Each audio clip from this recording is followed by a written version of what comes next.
OK, dobré ráno, dneska je 27. január a idem do posilovne.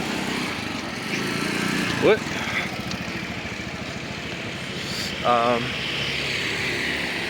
naša zvyčajná posilovňa je pokazená a majú tam nejaké opravy do 29. asi. Dúfajme.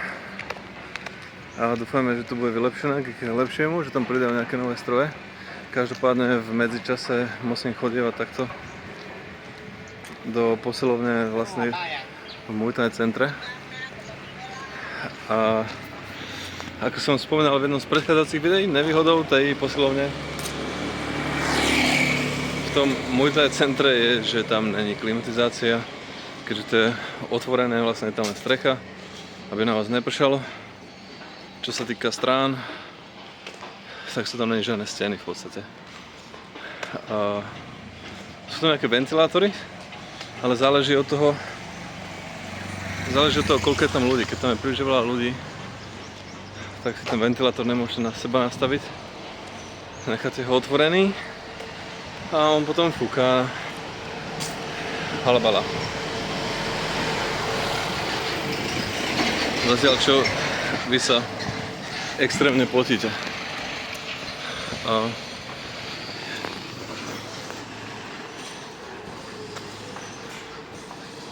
Ten tam hore je Budha, zlatý. V jednom z mojich videí sme tam boli na tom Budhovi, ale myslím, že tie videá sú uverejnené na jednom z mojich iných kanálov, keďže tento kanál je zameraný hlavne na v podstate niečo ako vlastne na cestu zmeny.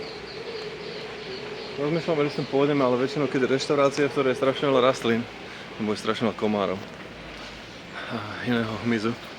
A strašne veľa komárov a iného hmyzu v Thajsku není dobré, keďže tu tie komáre prenášajú všelijaké rôzne možné choroby, všelijaké rôzne možné žlté chrípky a ja neviem, Zika vírus a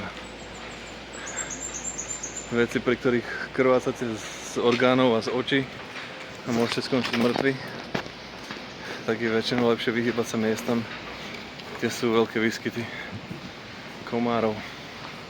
Čo ma opäť prináša späť k myšlienke toho miesta, na ktoré momentálne idem. Tým, že sú tam není steny, tak nie len, že tam je horko, lebo tam nie je klimatizácia, ale taktiež tie otvorené scény vlastne umožňujú hmyzu, aby vlietalo dovnútra, čiže to nie je ideálne. A zabudol som si sprej. Dúfam, že to prežijem.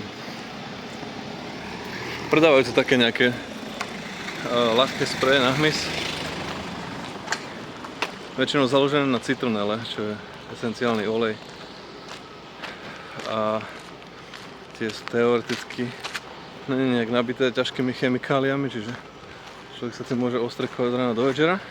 Každopádne, ako hovorím, keď som odchádzal, tak som na to vôbec nemyslel a tým pádom som ten sprej nepoužil. Je to aj jeden z dôvodov, prečo mám čapicu, nejak som na tým nepremýšľal všetkým. A taktiež som si zabudol dať sprej dneska magnéziový. Dúfam, že to cvičenie prebehne v poriadku. Ale aspoň som si dal aminokyseliny, nejaký ten kreatín. Mám so sebou vodu nabitú elektrolitmi 1,5 litrovú. Tak tu budem piť, čo sa mi len bude dať.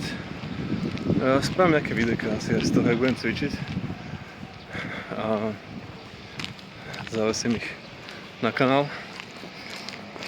Čo sa týka energie, 11:40. Mám tu energiu takú dosť zmiešanú momentálne, keďže mám pocit, že mám stále nejaký deficit spánkový. Si musím prestať užívať tabletky melatonínu, ktoré užívam 5 mg na spánok. Mám taký pocit, že ma to robí trochu ospalým počas celého dňa. A v podstate potom také veci ako sú stimulanty napríklad typu kafeín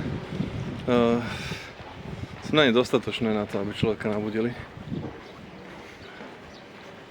Takže človek je v podstate v takom nejakom spacom móde. Alebo prispatom móde skôr. Čo dneska sa budem snažiť to nejak prežiť v tých horúčavách. Väčšinou v takomto čase, keď je 12 hodín, ľudia toho veľa už nerobia. Tí, čo môžu, tak sa pohybujú skôr v priestoroch, ktoré sú klimatizované. Tí, čo nemôžu, tak tí samozrejme sú ľudia, ktorých tu vidíte s veľmi tmavou pokožkou.